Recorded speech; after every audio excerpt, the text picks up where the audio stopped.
Welcome to session number 3 of our Save Your Strength program. So session number 1 deals with volume, where we increase reps and sets over the coming weeks. Session number 2 deals with density, so completing the same amount of work in a short space of time to accrue more waste products. Session number 3 deals with time under tension. So this is basically how long a muscle contracts for. Now we've got a really fancy way of increasing this over the coming weeks, and it's going to be arguably one of the most challenging workouts that we're going to complete. So what happens is we complete an exercise with an isometric hold for the first 30 seconds. What this does is it massively fatigues the muscle and also forces you to contract for a whole 30 seconds before we even start moving. For example, there'll be a video on press up, so I'm going to demonstrate a squat, how the squat program would work in this one. So what happens is before we begin our squats, we're going to come down into this static squat position. Now, everybody's depth is going to be different. I've got the range to be able to hit just above parallel. So I'm going to hit the parallel squat position. I'm going to hold this for 30 seconds while I'm trying to push into the ground as hard as I can. If anyone's done a static squat before, you'll know how much that starts to burn. Once we've completed that 30 seconds, do not cheat on that time. It's really important that you suffer it for as much as you can. We're then going to move into completing 10 reps of that exercise, okay? So session number 1, I'm going to complete in a 2010 tempo. So I've hit my 30 seconds of squats, or static squats like so. As soon as that 30 seconds finishes, I'm going to come 1 second up, and then 1, 2, back up, 1, 2, back up, 1, 2. My target is 10 reps. It's going to suck really bad, I promise you. So I'm going to complete that for 2 total sets. I get about 60 seconds rest between sets.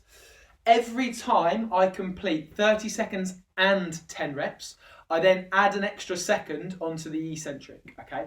So week number 1, I complete my 30 seconds and 10 reps. I complete another 30 seconds and 10 reps. Week number 2, I'm going to complete it with a 3-second eccentric. So I'm adding 10 extra seconds of time under tension to this.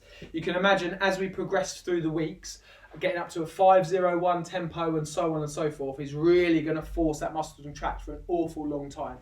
So I'm getting ahead of myself and getting excited. So week number 2, I come down, I hit my 30 seconds, I'm working really hard through there. Then it's 1 second up, 1, 2, 3. 1 second up, 1, 2, 3. And again, I complete it. If I don't quite get 10 reps, I can't stand up, I can't keep the tempo, that's absolutely fine. Detail in your logbook how many reps you do.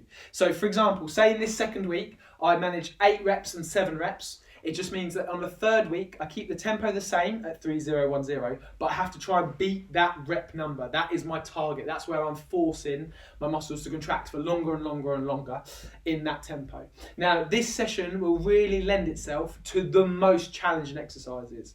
So we might say that day number 1, session number 1, we do a normal goblet squat. So that might be the one that we try and add reps to each week. Session number 2, where we are completing density work, we might pick something like a reverse lunge as our like lower body movement. This day would really lend itself to something like a static squat. So where we're going to hold in this position here, again, accrue lots of time. It's much harder single leg, and then we work through control down 1, 2, and up, 1, 2, and up. But again, it's totally up to you. Pick the movements that you find are the most challenging, potentially the most fun, and don't cause any pain or discomfort as you do them. And guys, big good luck on this day.